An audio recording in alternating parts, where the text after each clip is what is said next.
folks, welcome back to Good Enough Customs. So last week we were working on Little John. What? Yeah! I love my little keychain I just ordered. Just ordered it off of Amazon, and I don't know, it took a couple weeks to get here, and I've had so much fun with that. Just somebody say, hey, what's going on with Little John? What? So anyways, so last week we went through, I just kind of showed you what I'd gone through and done on the polishing.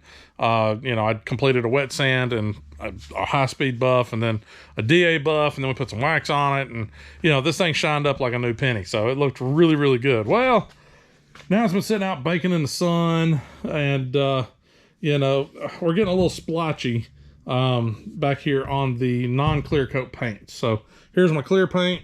It still looks pretty good, and then this is starting to get a little splotchy, and that's to be expected. That paint has been probably overlooked for 15-20 years. It hasn't had anything done to it, and so it's just kind of soaking everything up that it can get right now. Did the same thing here on the fenders for the dually. The other thing that I noticed that we're doing is it's a losing battle. We're already lifting paint, lifting clear around these spots, so it's a losing battle. It's always going to happen, so it's just kind of ignore it, and eventually they'll go away.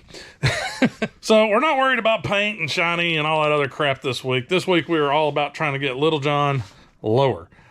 So I've got the suspension stuff came in, I guess a week or two ago. I can't remember exactly when. I know I said I wasn't going to do it because of budget, and I said screw that. I just use a credit card because this truck needs to be lower. So anyways, we got our Beltec rear kit. We're doing a 4-inch in the rear, 3-inch in the front. So this is our Beltec kit. We got our drop hangers. We got our drop shackles. They were nice enough to send me 4 freaking stickers, so that's kind of cool. We got our bag of pieces and parts. Even comes with a couple wedges to get the angle right for the drive shaft, a couple new bump stops. Some instructions, which, funny thing is, instructions do not tell me which one of these go on which side of the truck. If I had to guess, that's just me guessing, I'm going to say this leading edge where it's angled that's going to be our leading edge. So this would be on the driver's side, this would be on the passenger side. I don't know, we'll see. Like I said, I've read through the instructions. It does not say which one goes where. So unless I skimmed over that part, which I'm pretty sure I didn't because there's not a ton of instructions here. Also got my spindles. Now these are not Beltec. These are eBay. These are the best Chinese spindles that you can get for under $200 on eBay. So I ordered these guys. They came in. That's the box they came in. I only cut the tape on this box here. That's the only thing I did to these boxes. Everything else just kind of fell apart because they're actually in separate boxes, but the center's blowed out of both boxes. So yeah, pretty crappy packing. I mean, really terrible packing. So that's kind of leading me up to another point. You might notice that one still has its little cap on the end of it because that cap is intact and there's no problem there. This cap, on the other hand, you can see is, well, it's seen better days. Yeah. This thing got drug or dropped repeatedly on that section, or one really, really good drop. So these threads are just jacked. I don't know exactly what I need to do to fix that. I've got a couple ideas. I don't think I have a file that small to be able to get in there. I definitely don't have a tap and die set that goes that big. I was checking around looking to see if I had any spindle nuts, laying around, and no, I don't have any extra spindle nuts laying around. I don't have any regular nuts that are that big. God almighty.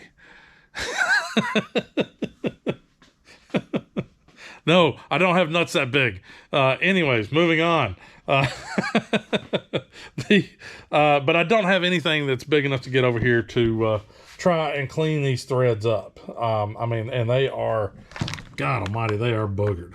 So, I mean, they're just flat. So I've got a couple files that might do the job. I was sitting there thinking, I was like, well, maybe a small metal cutting blade kind of cut through the, you know, where it's flattened out really good. Kind of cut that and try to reshape it with that. So I don't know. I'm going to spend a little bit of time working on this guy first thing. I'm going to take some pictures first. That way... That way, in case I completely screw it up, I still have something to send to the seller of the spindles, and I can say, "Hey, look, man, I got shipping damage. Send me another, you know, spindle." But that'll put me a week or two behind, depending on if they want me to ship these back to them or what. I really would not want to ship these because they're heavy.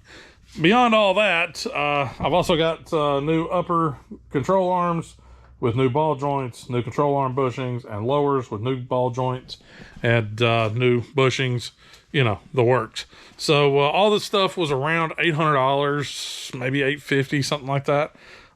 So not terrible to drop this thing 3 in the front, 4 in the back, and put me all fresh, you know, upper and lower control arms up front. And we'll already have fresh brakes and fresh calipers, so, you know, front end rebuild almost complete. Looking around under the truck the other day, I noticed that the sway bar bushings, they're toast. I did not order sway bar bushings, so that'll be something for another day if we ever get to it. Leaf spring bushings, again, they should be all right. Those things last forever, but they're probably 38 years, whatever. This guy probably needs new leaf spring bushings. I just didn't get them ordered in time. So, we're just going to forget about that for now. And, we'll deal with that problem if it ever comes back and, you know, bites us in the butt. But, anyhow, I think what I'm going to do real quick is, give me a couple snapshots of that damaged spindle.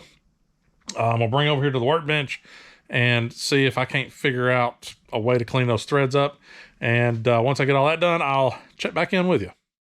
All right, using a small hacksaw blade and the smallest files that I have, I was able to get, I mean, it doesn't look like much, and I know it's a little hard to see on camera, but we actually have ridges now. It's not just one big mash down. It looks like hot garbage right here, but we actually do have some thread, especially this side. This side cleaned up a lot better.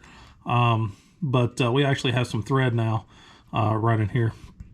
So it's a little rough, but I'm pretty sure it'll take a nut. Only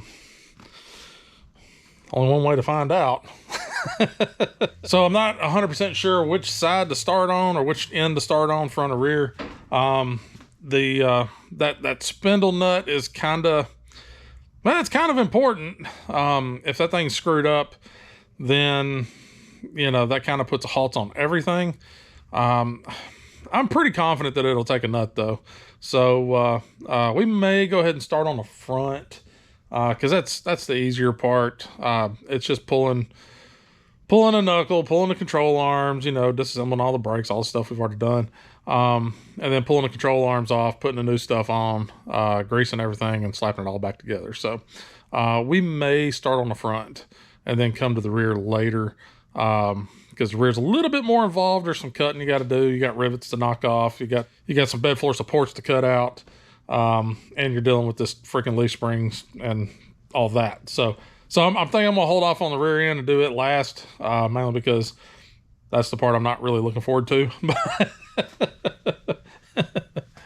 So start with the easiest part, I guess. Let's just kind of, you know, get rolling. So I guess I'm going to get in here, get this front end up in the air, and get the wheels off, get it on jack stands, all that fun stuff, and we'll start tearing into this guy. So, actually, I think we'll start on the driver's side since that's got the bad spindle, and that'll pretty much tell us if we got to, you know, pump the brakes, but that'll tell us if we got to stop, and I got to get in contact with the seller to see about a new spindle. So, yeah, I guess let's get started up here on the front. All right, so I started tearing down the driver's side. I got the brake caliper out of the way. I just kind of tied it off to the shock because usually I tie it to the upper control arm, but that's going away. So tied him off over here, pulled the cap off, pulled the cotter pin out, backed the spindle nut off, and was like, you know, this is a good time to test and make sure that this spindle is going to work, because now it's it's easy to throw it all back together if need be. But good news. She went on there pretty easy. So it seems to be doing its job. I got full thread engagement. Yeah, those threads actually cleaned up pretty good. So good deal. So we can proceed. All right, back over here at the driver's side. You know, like I said, calipers off, caps off, nuts off. So now I just got to pull the hub off, which, you know, it's gonna be a little weight to it, no big deal. Then I got to pull the dust shield off, because we're gonna have to reuse that part. So hub's coming off, shield's coming off. We'll disconnect this tie rod end. When it comes to the tie rod ends and replacing these the spindles and all that stuff, there's going to be differences in the castings. So like right now, the truck track's nice and straight. We're not, you know, towed in too much. Everything's in good shape there. But the casting between this end of the knuckle and the new end of the knuckle may be a little different. So once we get the new knuckle on here and we put the tie rod end on, get the wheels and everything on it, we'll need to double check our alignment and make sure it's not towed in, because like I said, difference in castings on those things. So it could be a little bit more in than it was on the other one. Ran into that with Steve after Power Tour. When I put new spindles on it, it threw the alignment all out of whack. So I had to go back and realign that guy. So yeah, so we're going to drop off the tie rod end. You know, and at this point, usually what I do is if I'm touching it, I might as well replace it, but I'm not replacing the tie rod ends just yet. But again, budgetary stuff. It's not, you know, like I said, not really in the budget even for the lowering kit, but we're doing it. But I definitely don't have it in the budget to go ahead and do the steering. Steering doesn't feel loose or anything, so it ought to be all right. You know, tie rod ends are fairly inexpensive whenever, you know, in the grand scheme of things. So, you know, those guys, usually this is where I would replace these guys. Probably replace the pitman arm, the idler arm, you know, just replace all the pieces on the steering, just to make sure everything's, you know, done and fresh. One thing that I needed to probably do is the sway bar bushing, but I didn't get those ordered in time, so they're not going to be here, no big deal. But this one is definitely blown out. You can see it's split down here in the middle at the bottom and pushing out, and up here on this side, they're definitely not looking good either. So yeah, it definitely needs sway bar bushings. Those aren't that expensive. That's $25 maybe. So I may order those and just do those later. Whatever, it doesn't take much to do those. But the game plan here is, since I'm pretty much replacing upper control arm, spindle, or knuckle, and the lower control arm, there's not a ton of disassembly that has to happen. I mean, yeah, you got to drop off the stuff that you don't need, you know, that you're going to be reusing. Tie rod end, brake caliper, hub, and the sway bar end link. And a little tip on the sway bar end link: go ahead and disconnect both sides whenever you drop one side. Just go ahead and get them both disconnected. It makes everything move so much easier. And when it comes time to line it up, you might have to get it on the ground before you can, you know, actually get it lined up. Those things, you know, they're kind of a bear to deal with sometimes, but a lot of times if you just do it all at one time, it makes life a lot easier. That way you're not dealing with stuff being cocked and crooked and all that fun stuff. So, but we're going to go ahead. I'm not really worried about breaking this ball joint loose up here on the top, just because I'm going to be pulling our bolts here, or our nuts. These are actually studded into the frame. And now I ran into this on Big John, is one of my studs was broken. Actually, I believe it was this stud was broken. Nobody makes this stud anymore. I forget the sizing on it. You can find, there's a wheel stud out there, if I remember correctly, that is roughly the same size. And pretty much should work just fine. I couldn't get one whenever I had Big John tore apart. I couldn't find one. I was having all sorts of problems. So I did what any normal person would do, is I got it on there, got it lined up as best I could, and welded it on the backside. So, so yeah, the rear stud for the upper control arm mount is welded up on the backside of Big John. Hopefully we don't run into that here. That was a real chore to get the nut off whenever that stud was turning. So hopefully we don't have that problem here, but if we do, we'll address that. Before you go taking this control arm off, you're going to want to make sure, and make sure you know what your spacers are here for your alignment. You'll want to make a note of that, just because your your new control arm may not be the exact same as the factory one, but if you put the same spacers in for your alignment, it'll get you in the ballpark. Whenever you take it to go get it realigned, because anytime you do front suspension changes on these guys, lowering them and whatnot, typically you're going to need to get an alignment. Now, if we were just going to cut around a spring off, which you could get 3 inches by taking, I think, a turn and a half, if I remember correctly on these, turn and a quarter, turn and a half, somewhere in that neighborhood, get you about 3 inches of drop on these 1 ton and 3/4 ton. They use the same springs. So, you could do that. That shouldn't really affect your alignment as far as your camber and all that stuff. But, you always want to just get it double checked. So, so this thing should go to the alignment shop. It might make it there. It might not. I may just do a quick shop alignment and be done with it. But, yeah, so we're just going to pull those 2 bolts out, for nuts off, pull the whole upper control arm off. You don't have to worry about the spring on this part, because the spring pocket is actually a separate part. So your spring pocket's right here. So this control arm actually rides on top of the spring pocket. It's a hard set piece directly underneath this control arm. So we're not gonna worry about breaking this ball joint loose. We'll just take those guys loose up there. Down low, we will bust the lower ball joint loose. We'll take the jack and put it up underneath the lower control arm before we do that. And then we'll get a little pressure, or give a little gap, and then we'll knock that ball joint loose on the lower, and that'll allow us to drop the lower on down and pull the spring out. And then it should just be a couple U-bolts in the back over here. Yeah, it should be a couple U-bolts back over here on this lower control arm mount. And then we pull that lower control arm off, and then we can go ahead and take this guy with the knuckle off. Kind of the game plan. I know it's a long-winded way of going about it, but it's kind of the game plan here, is just kind of break all the accessory stuff off. Oh yeah, I got to take the shock off too. At least the lower shock mount, get it off and out of the way.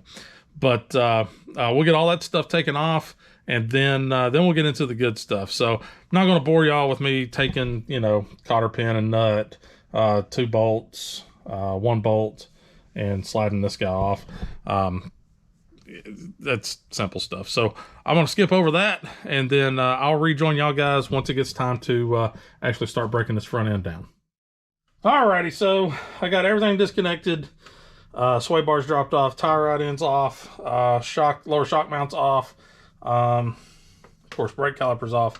Everything's kind of ready to move forward. So I've already got my cotter pin out of the lower ball joint. So that guy's ready for the nut to come off. And then we've got to get these guys off. So what I'm going to do is I'm going to keep a little pressure on the lower control arm with the floor jack. And I'll pull this nut, probably run it back most of the way up, probably not all the way up, and then come in here with a pickle fork and beat the tar out of it till it breaks loose. I may have to drop the jack just a little bit for that. But anytime you're working with coil springs, you just want to be careful. I've seen people chain them down. I've never had one actually like spring out, and jump at you and do anything like that. They're usually pretty contained in here. So I found if you take your lower control arm nut off just most of the way, give it a 1/2 inch gap. Then you can get in here and work with your pickle fork, separating a ball joint from the spindle or from the knuckle, and it'll drop to that point, and that's as far as it'll go. Then you can put a jack on it. You get the nut the rest of the way off, and then you can control it by dropping the jack down. And that spring shouldn't jump out and try to kill you. But like I said, that's been my experience. I know other people have had other experiences, but I've never had one try to jump out and kill me. All right, let's get this lower spindle broke loose, or lower ball joint broke loose.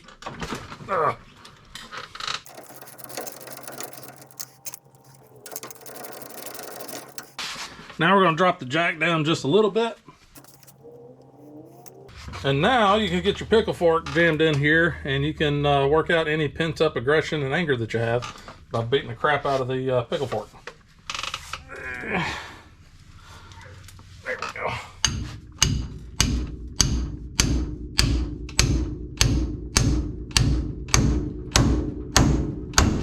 There it went. I don't know if you can see it from that angle or not, but I have no gap on my nut down here on the lower ball joint. So now we come over here, jack up our, put a little pressure on our lower control arm, take some of that spring pressure out, and have to get my socket again.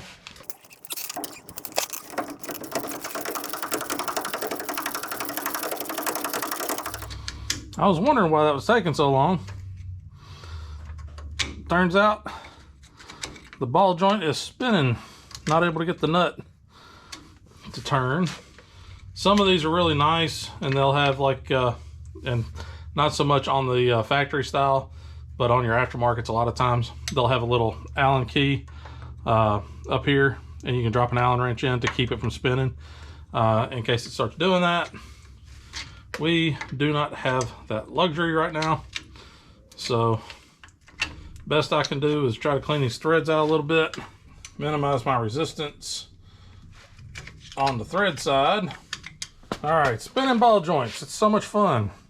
So went and got a big pair of vice grips, and we're going to try to clamp this guy down.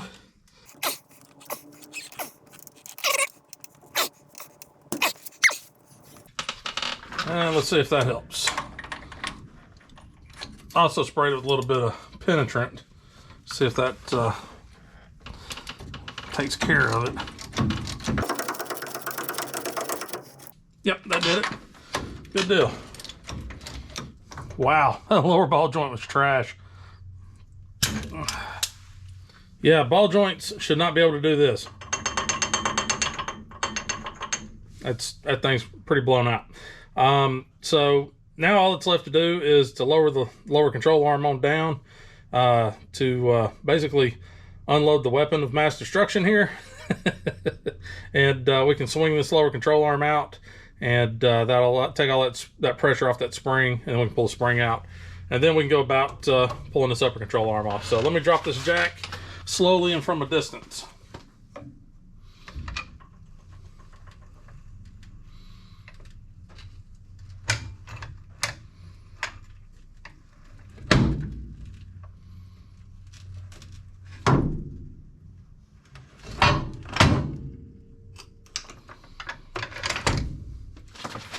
See, it wasn't gonna kill nobody. Now, if I want to get crazy with it and do an axle flip, I could cut, a turn and a quarter, turn and a half off of that spring along with my 3-inch spindle that I'm putting on here, and I get 6 up front and then do an axle flip out back and really set this thing pretty much like Big John. But like I said, we're not doing that. So yeah, we got, wow, that ball joint's pretty shot too. Yeah, lower control arm's down. Fix and pull the upper control arm, and then we can take all this crap out, clean everything up as best we can, and then the fun starts of putting the new stuff in. All right, so now we're gonna go ahead and pull this upper control arm off. Like I said, two nuts on some studs. It is a 7/8 socket, or wrench. You could get a wrench on it and go up inside the engine bay and spin it that way if you want. It's kind of a pain. Plus you got the steering shaft to worry about right in here that you're going to be, you got all sorts of stuff in the way. So what I've found in the past is, yeah, it kind of sucks, but just lift up the upper control arm, get it out of the way, and you can get in here with an impact.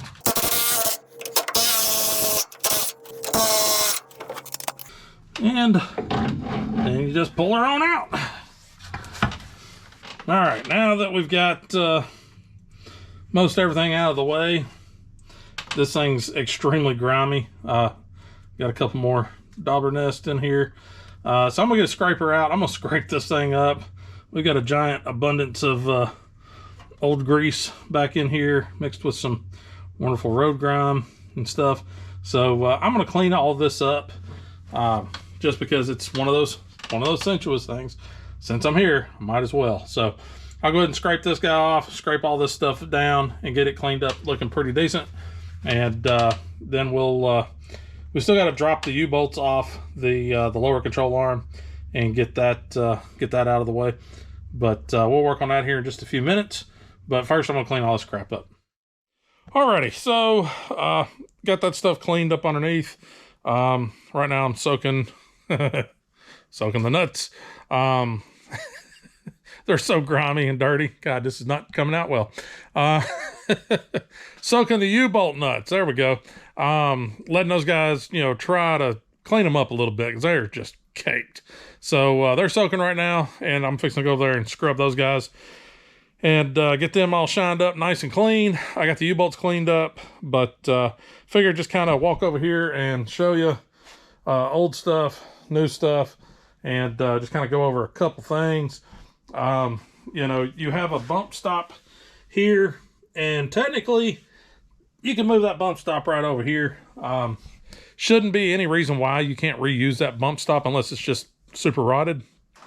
The distance between the control arms, if we're just doing the spindle, the distance between the control arms is the same. So you can use the same bump stop. Now, if we were cutting some coils, we'd probably have to shave that bump stop down or pull it out. Each one of these should come with a hardware pack. You can see that hardware pack there. That's got your grease zerks, cotter key, cotter pin. This one had the zerks and some bolts and cotter key and everything else too. Now, I went ahead and put my zerks on the outside edges here because I'm not too worried about those.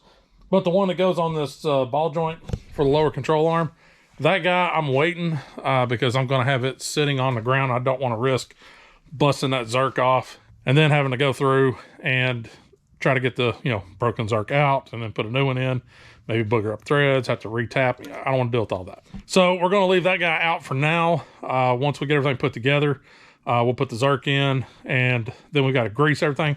This stuff ships dry, so there's not a lick of grease in any of it. So you'll be sure and have plenty of grease for your grease gun. I should have enough grease for my grease gun. If not, I'll make another run out. Now, this guy, the upper did not come with its hardware kit. It was missing. Stole the one out of the passenger side. Ran to the parts house, got some more zerks and some cotter keys because I just needed a stack of those anyways. But you'll notice on your control arms, you got a couple different things going on here. So you have on this lower control arm, she got some weight to her. But you'll notice these little divots, and these little divots are there for alignment. Underneath the truck, where the U-bolts are, there's a couple studs in the center of the U-bolts. That's where they sit. They sit in that. Also, on your upper control arm, it's kind of hard to tell from here, but you have one side that's dished. So like these are dished, and the other side's flat. You're going to want to put your dish side facing the truck. So this guy will have to be turned. No big deal. We can jam a screwdriver in there and turn it. So just a couple things that you got to keep in mind whenever you're doing these things. All right, let me get over here and finish cleaning up my nuts. And as soon as they're done, we'll get to slapping this thing back together and try to get this driver's side completely put back together, and then I can get the passenger side done. So, all right, I'll catch up with you here in a minute. All right, not a ton of space up underneath the truck, but yeah, here's the little divots I was just showing you over there. Out from underneath the truck, and then here's where our U-bolts are, and you can see the little stud poking out. This side doesn't have a stud, but you do have one there, and that guy's going to ride right in that little hole right there, so that way you know where to line up your lower control arm. But yeah, basically we just got to hang the lower control arm right here and get the U-bolts in and get a couple threads started, and then just crank them down. Not a whole lot to it. So I guess I'm gonna get to it.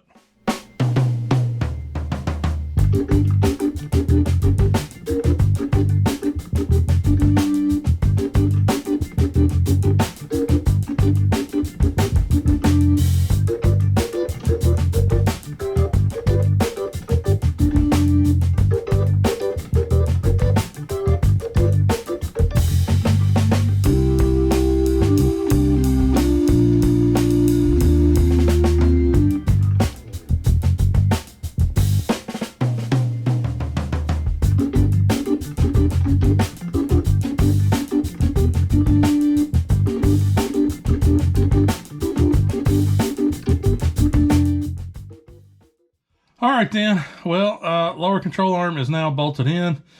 Yeah, that's a little bit of a challenge because my alignment hole is, with this guy sitting just as it is. So I had to use the floor jack to kind of hold it up and give me enough room where I could actually knock the U-bolts in and then tighten them down enough to where I could still move this guy around and figure out where my center was, and then tighten it down enough to where I could feel it click where it needed to be. And yeah, that was a lot of fun.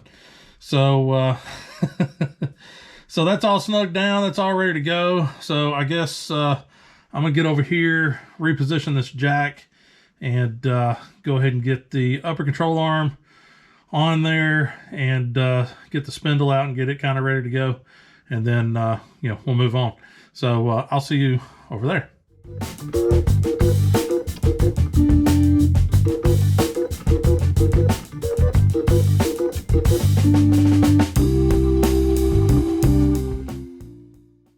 Bringing these guys in with the impact. I did have to move this the crossbar here. Basically just took a screwdriver, stuck it through one of the holes, a big screwdriver, because you're going to need some leverage, and just pried it down and got it to flex down a little bit. The way it was oriented before, this thing would have had to been standing straight up in order to get those studs in. So like I said, big screwdriver, plenty of leverage, bent it back, twisted it, which, moved it back down, and got it where it needed to be. I don't know what the proper torque specs are, so we're going to say the impact did a good enough job on that. Got the spring kind of shoved in place.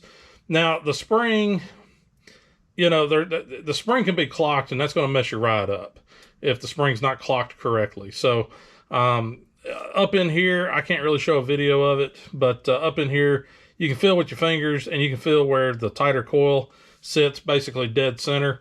So that's where you really want your alignment to work, is right in that neighborhood.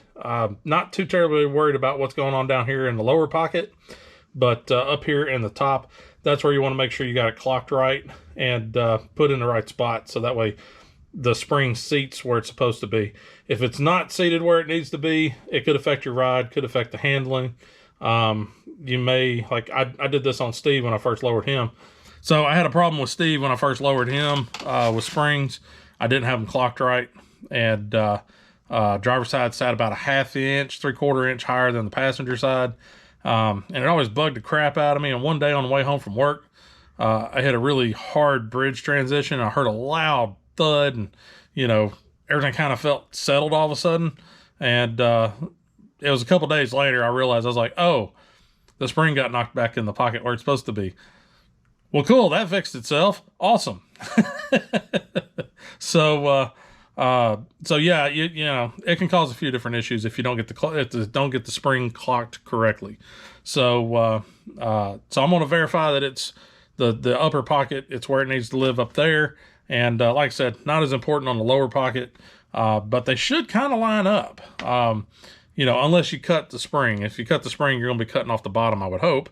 And if you cut off the bottom, then it's going to line into a different spot altogether. So no big deal there.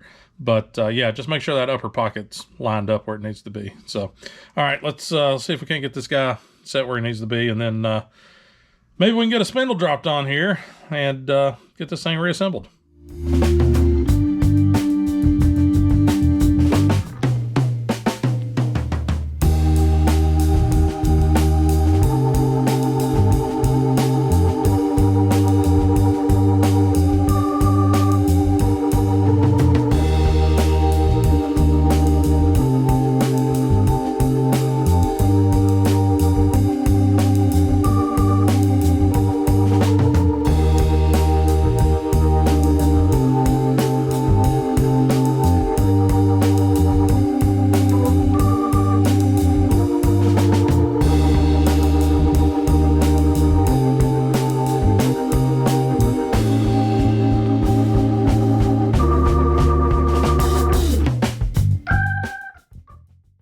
Yeah, I totally forgot the steering knuckle, or your tie rod end for your steering flips to the bottom side. that's to keep your geometry, you know, correct.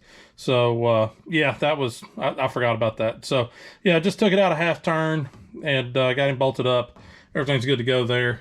Yeah, so once everything's said and done, we'll get in here and we'll do a little shop alignment and make sure that the tires are pointing, you know, with just a little bit of toe to them. But that's pretty much it on the front.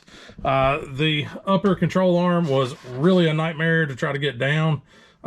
This thing from the factory is so tight that ended up getting my adjustable wrench and getting on this side because I had a good clear shot and hammering on it to get it to come down. So I finally got it to drop down where it went.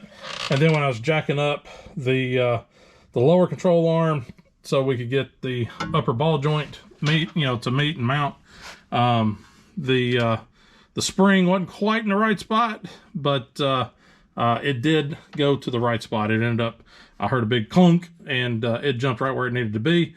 So we're good there. And of course I already mounted my dust thing. So really all that's left back here is getting the brakes and everything put back on. I have to mount that guy back up in here. There's a slot for him. So I get him done, but that'll be easier once I get it, disconnected from the shock. I got to reconnect the shock. I did check that shock and it pretty much just does this. It's super blown out. So I do need new shocks. Plus that bushing looks pretty bad, but wasn't in the budget. So yeah, and then reconnecting up the sway bar in link again, blown out bushing, but whatever, we'll deal with that later.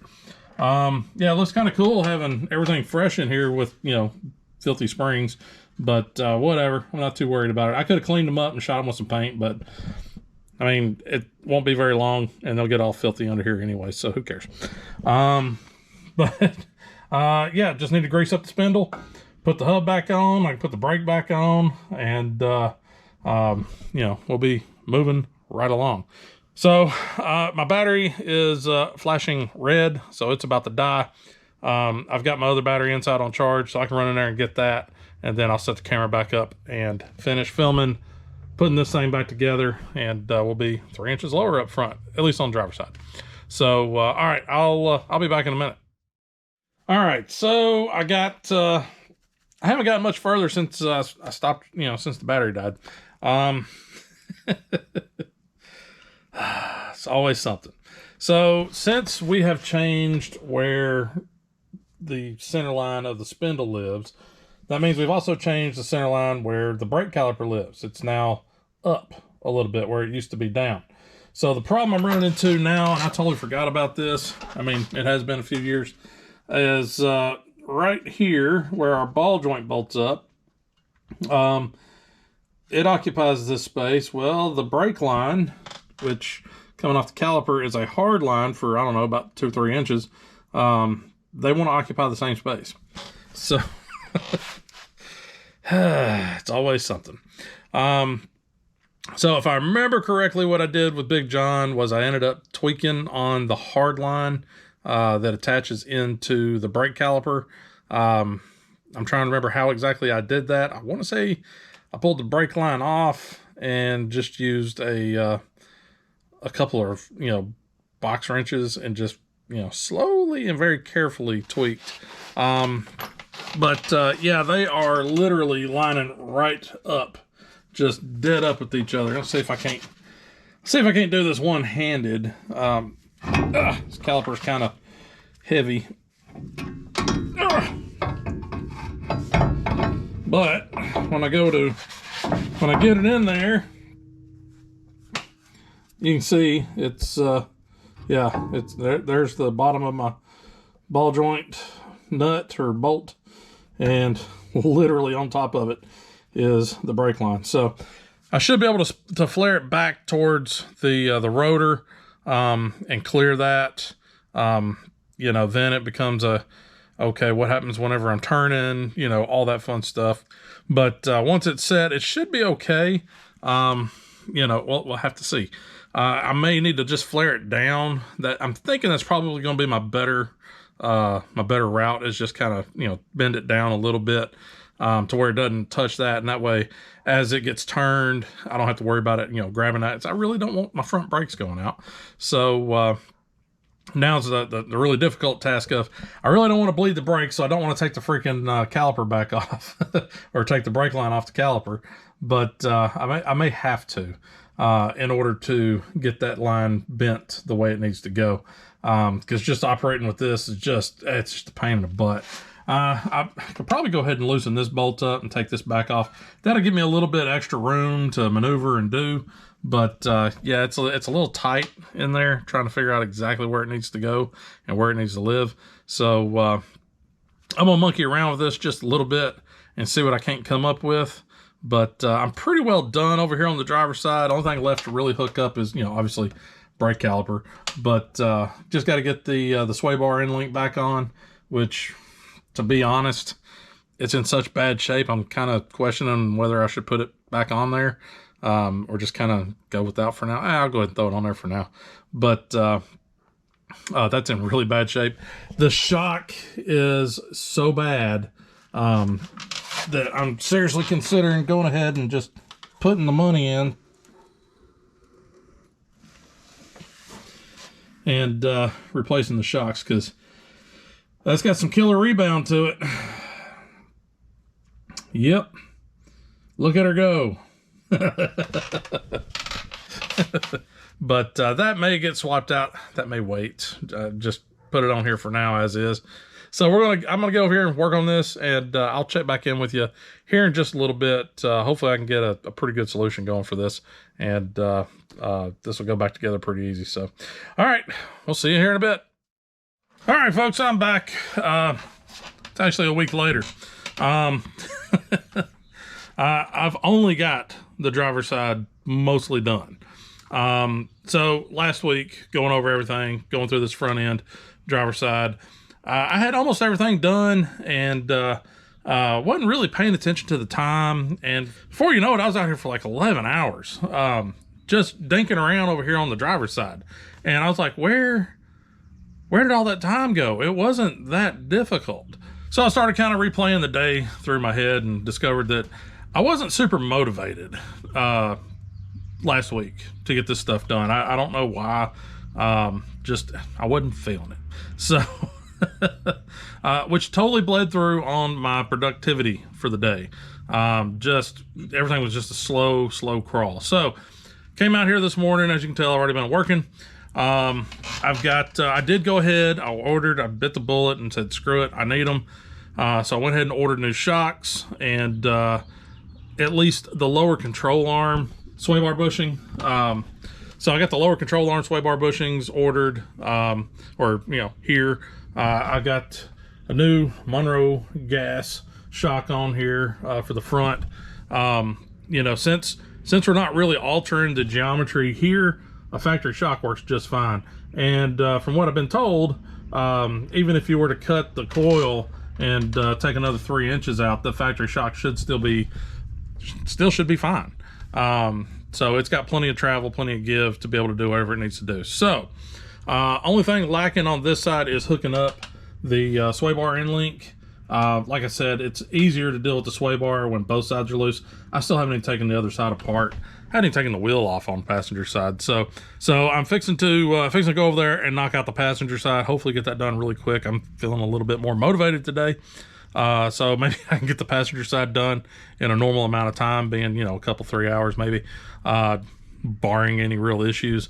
So if I can get the passenger side knocked out real quick, then that'll leave some time today to get started on the back, because I hadn't even done anything in the back yet. So hopefully I can get everything going. But driver's side is, for the most part, done. Like I said, I just got to get the sway bar end link hooked up. That's just 2 bolts. Everything's snugged down. I went back, I greased everything, and then I had forgotten to put my cotter pins on my upper and lower ball joints, so I just did that a few minutes ago. So now we have all that stuff in place. Everything's ready to go. Now, one thing I don't know, I haven't even gone back and looked at the footage from last week, so I don't know what all I did and didn't cover when it came to mounting the caliper back up. So the problem I was running into is down here. Let me get my finger in the right spot. There we go. Problem I was running into was, you know, we got a hard brake line that goes into the soft down there, right around, you know, somewhere back in there is where my rubber line meets up with this hard piece. Well, this guy was occupying the exact same space as the upper ball joint. So I ended up just taking a 1/2-inch wrench and just kind of sliding it down on here, just the open end cupped around it, and just tapped on it with a hammer until it kind of, you know, basically till it flexed on down enough to where it cleared everything. And it's happy now. I mean, there's a finger width of clearance between everything, so that's more than enough. There shouldn't ever be any contact there with that upper ball joint, so that should be good to go there. But just in case I didn't cover that last week, I'm probably going to have to do the same thing on the passenger side. So anyhow, that's just a quick update. I'm, like I said, finished up on this side minus that sway bar, but I got to do the other side first. So I'm going to get over there. I'm going to get the passenger side knocked out, and if I run anything weird over there, I'll bring you back on. Otherwise, I'll just see you whenever we get the front end back together and on the ground. So, all right, we'll catch up in a bit. All right, folks, so I think I know what's taking so long on this. I mean, usually replacing, just pulling parts out and putting new parts in, it's not that bad. Usually it's pretty quick. I started thinking about it. I was like, wait a minute, I'm scraping and cleaning all this stuff. It's so covered in grime and everything that I'm having to, like, you know, physically scrape them. And then I've got my little bin over here. Don't mind all the tools, but I've got my little tub there with some diesel in it just to, you know, help break the oil up. So I'm scrubbing everything down and, you know, spraying stuff that needs to be sprayed, that type of thing. So yeah, it's taking a little bit longer than I would like. It's taking a lot longer than I would like. I would like to have already been on the rear end. But Little John is now on the ground. So yeah. Oh, wait, there's a tape measure. What am I doing? So you might remember back earlier when I said something about getting the springs in there in just the right way, or you're going to notice a difference in side-to-side height. You're also going to notice a very difference in ride when it comes to the two different sides. So yeah, so we got our tape here, and we're just a shade over 32, about 32 1/8 over here on the driver's side. So let's walk over here to the passenger side. And passenger side, yeah, we're damn near an inch taller. So what does that mean? Well, that means Matt gets to take the passenger side back apart and try to clock that spring where it needs to go and get it in the right spot. So the spring's not seated in the pocket where it should be. It's a pain in the butt. It happens, you know. I hate it, but it happens. I thought I had it lined up. I thought I had it all right. That way, you know, that's why I went ahead and just went full bore and started throwing everything back together. I didn't really discover there was an issue or think that there was an issue until I was trying to hook up the sway bar. So, you know, like I said, I disconnected both sides of the sway bar. It's a lot easier when they're unloaded and the suspension's unloaded, and you can just set it where it needs to go. Everything drops in. Everything's good. I couldn't get the darn thing to line up. Couldn't get the bolts to drop in. And I was like, what is going on here? I was like, why? Why is this happening? You know, so then I was like, wait, let me get the tape measure. So I checked and I was like, son of a... All right, well, here we go. So yeah, that's, you know, it's unfortunate, but it's already like, it's like 7:30 on Saturday night. So Little John looks great from this angle. You know, it's sit down nice and low, you know, where I want it to be. This is just the front. I haven't even touched the back, but yeah, the passenger side's sitting about an inch higher. So like I said, I got to reclock that spring. Once I get that thing laid out where it should be, then the truck should sit level and the sway bar should just drop into place. And then I can move on to doing the rear end. I'm actually looking forward to doing the rear end because the front is so grimy and so dirty.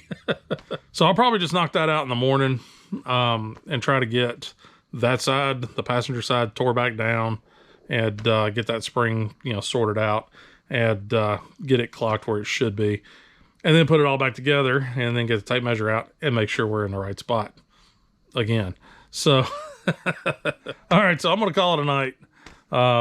And I guess I'll see y'all guys in the morning, and we'll get this passenger side taken care of and maybe get started on the rear. All right, next day. It's actually more like next afternoon. I've got the wheel off, and went ahead and turned the wheel this direction. So in order to drop the lower control arm, I really only got to drop a couple things off if we do it right. Got to drop off the bottom of the shock, which I forgot about, so I'll have to go get the tools for that. And then we're just going to have to break loose this bottom ball joint. Shouldn't be a problem. It hadn't been seated on there very long, so it should come apart pretty easy. I do have the sway bar hooked up, so I may have to drop that guy back off. At least one bolt on the sway bar. I don't think I ever got the second one in there, but I do have one bolt in there, so I can pull that bolt, pull the shock, and lower control arm ball joint, and we should be able to drop this lower control arm down and out of the way. And of course we'll use the jack to do that, so that way we can take the pressure off the spring slowly so it doesn't just, explode. But yeah, looking at it, it looks like the spring actually, it's kind of hard to see in the camera here, but it looks like the spring's actually sitting back a little bit. It needs to be damn near straight up and down, and it seems like it's kicked back just a touch. So so I think I can get it taken care of this way. I may try something else, but I don't know if I'm going to have the prying power to do that. One of my thoughts is take a long pry bar, stick it in to one of the top coils over here that I got access to, and pry up against this member right here, which is not the upper control arm, but the part of the cross member here. Pry up against that and see if I can't just, force it down just a little bit in order for it to slip forward a little bit. That's what it looks like. It's just a little bit further to, top's pointed a little bit back. So if it's leaning back a little bit, it just needs to come straight up. So that's where it looks like the problem is. It really sucks that I didn't catch that earlier, but whatever. It is what it is. So all right, I'm gonna get in here. I may try the pry bar thing. I may not. If I can do it with the pry bar without having to tear down the stuff, that'd be kind of nice. So I guess I'll try it with the pry bar first. We'll see what happens. If that doesn't get me anywhere, then I'll take off, the shock and the sway bar in link and start taking loose the lower control arm ball joint. So, all right, I guess I'm gonna get to it.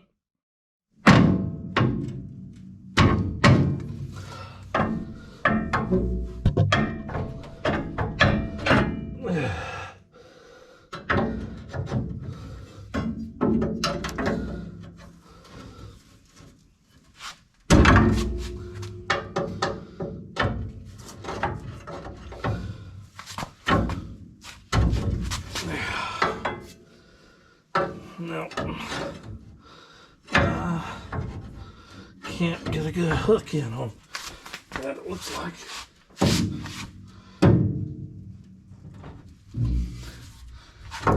Nope. All right, well, that didn't work. It was worth a shot.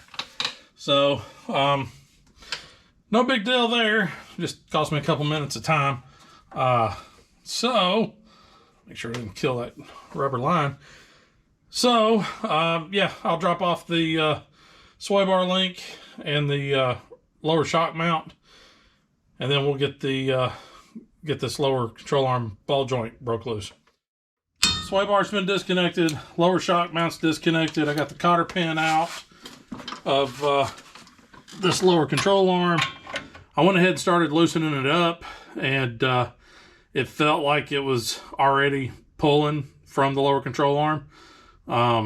So I went ahead and put the jack up underneath it, just to keep it from, explosively dropping. So, so let's see what we can't do here. So lower control arm, ball joint is now loose. So we're just going to take the pressure off this guy a little bit.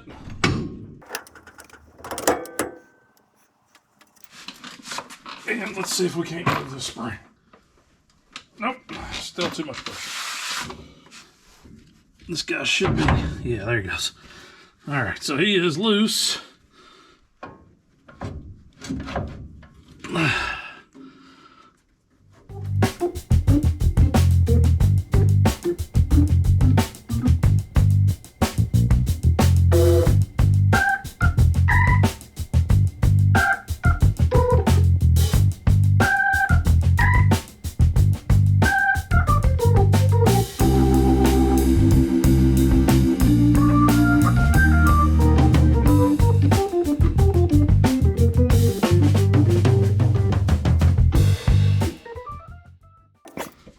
it shows it on the camera or not, but there's literally just the lip of the jack holding this lower control arm on. So I'm gonna put a block under it to hold it while I reposition my jack, because that's just getting a little scary. Hopefully that'll hold long enough for me to reposition.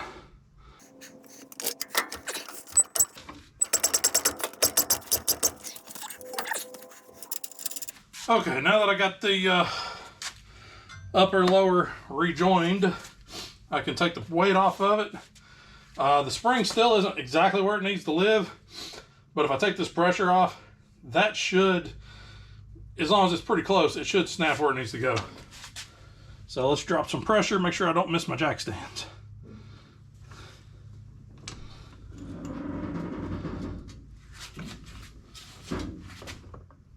So the spring seems to be where it needs to be. It's nice and perpendicular, I guess, to the ground. So it looks like it's where it should live. The only problem that I'm running into is whenever I jack up that lower control arm, it's lifting the whole truck instead of the suspension cycling. So I've got virtually no movement on the suspension over here. And that's kind of worrying, because I'm like, well, if the suspension ain't moving, that spring's not doing what it should be doing, which is compressing, which means it's probably not in the right spot. So I'm going to try jacking it up and down a couple more times, see if that just cycling it kind of gets it where it wants to live. Worst case, I'll take and turn the steering wheel the other direction, so I got more room on this back end over here, and I maybe smack on it a little bit with a hammer and see if it goes where it wants to go, or if it's just where it is. Then unfortunately, the only other thing I can do at this point is put the wheel on it and set it on the ground and see where we sit.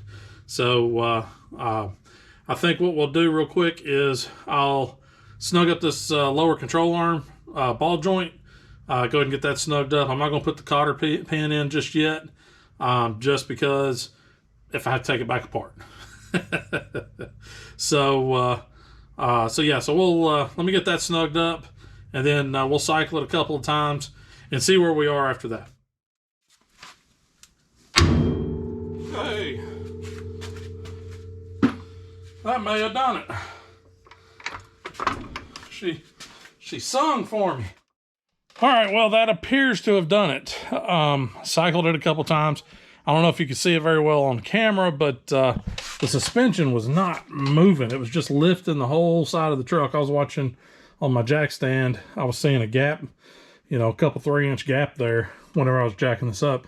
This guy might have moved an 1/8 to 1/4 inch initially, and that was it. But as soon as I turned the wheel and I gave that guy a little smack with the hammer, I don't know if, again, don't know how well it showed up on camera, but it went bong, and it shifted. So that tells me that it's probably about where it needs to live. So I'm thinking that spring's happy now.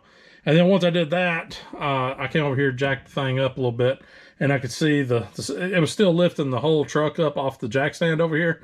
But I was watching the suspension, kind of doing this number as it was coming up. So I'm thinking we're all right. Before I go saying we are all right, I'm going to go ahead, I'm going to straighten the wheel back out and put the wheel on this guy and just get him snugged up on there. And then we'll jack it up, put it on the ground, and take a measurement and see what we look like. And as long as that's all good, then I'll slide up underneath here. I'll get that shock hooked up on the bottom. I'll put my cotter pin in, and we'll hook up the lower control arms. So yay! I think we might be good. So all right, I'm gonna do all that, and I'll be right back with I guess with the results. All right, folks. So that's kind of how you get in there after everything's said and done. Kind of rearrange the spring a little bit. There may be some better ways to do that. I don't know of any. If you know some, feel free to share. Because guess what? I gotta do it again. Damn it. So passenger side is now measuring 32 7/8, which is a really good swift kick in the balls. Because I was at 32 1/8 over here on the driver's side. Now, one thing that kind of clicked in was, oh yeah, I forgot. you kind of have to run these things around a little bit, you know, drive them. You don't have to go very far. You don't even have to go fast, you know, high speed or anything like that. You just got to kind of move them around a little bit, let the suspension kind of work around and, you know, settle in. So I just kind of took it around the backyard, did a couple little laps around the backyard, going left, and then did a lap going right, and then just kind of pulled it around, hitting bumps and all that stuff, just kind of cycling the suspension through. Truck ride's amazing, at least on the front side. That 1-ton suspension in the back is a little unforgiving, but it rides nice on the front. And then I pulled it back in the shop, and of course, now I'm sitting at 32 7/8, and over there I'm at 31 7/8. So, yeah, still an inch off. Damn it. Just infuriating. But here it is, late Sunday. I've got stuff I have to get done. I can't spend 2 solid days working on this truck. You know, generally Saturdays are my day to work on this thing. Sometimes I can squeeze in a Sunday. Most times I can't. I don't have time to continue working on this today, but just know that sometime throughout the week, I'm going to be in here tearing this side back down and turning that damn spring. Try to get that guy oriented to where it settles and it sits like it should. So at some point this week, I will do that. I'm not doing it today. Now, I was hoping this weekend I could get started on the rear end, start dropping it down, but yeah, that's not happening either. So that may be a next weekend thing or possibly the weekend after, because next weekend is the rescheduled C10 Club. It's kind of our spring get-together kickoff thing. So that's been rescheduled to next weekend. It was supposed to be last weekend, I think. But it rained, and where we're going to be at, it's basically a field and it'll just be full of mud. So they rescheduled it to next weekend. So I may not be doing any shop time next weekend, but I may be driving, you know, Big John or Steve, maybe the Daily. I don't know. We'll drive something up to White House to go to the little spring get together. But so I may get some chance to work on it this next week. I was hoping to drive it up there, but after climbing up underneath the front end of this guy, seeing how bad the oil's leaking, I don't want to take this thing on an 1.5-hour drive with it pushing that much oil out. This thing will run out of oil before I get to Nashville. So I don't want to do that. So I'm not going to drive Little John up there. I know it'd be really cool, and I would really like it, but it's too much of a risk, and it's going to put my timetable really, really tight for me to try to get the rear end done and make the little get together. So that's not going to happen. But I still plan on going. And then, like I said, sometime during this week I'll get out here if I have time, and work on the front end of this stupid thing and try to get this passenger side lined up and get it figured out. Why in the hell it won't sit an inch lower than what it is right now? That's all I need. Just give me an inch. Yeah, there's a joke there. But anyways, but yeah, I just got to figure out why I just got to get this 1 inch dropped over here. So I'll probably, I may just go ahead and just tear the whole darn thing back down and just start from scratch and do it that way. But like I said, I don't have time today. So with that, I'm going to go ahead and cut this one off. But I want to thank y'all guys for watching. It does mean a bunch. If you want to follow me on social medias, that information is listed down in the description. If you like the video, go ahead and hit the like button. If you made it this far and you haven't subscribed, what are you waiting on? Go ahead, hit the little subscribe button. It don't cost a dime. All it does is help the channel to grow, and I would really appreciate it. So, anyhow, I hope y'all guys have a good week, and we will see y'all guys next time. But just remember, it ain't got to be perfect, just good enough. And this is, it's almost good enough. It's getting there. Y'all take it easy.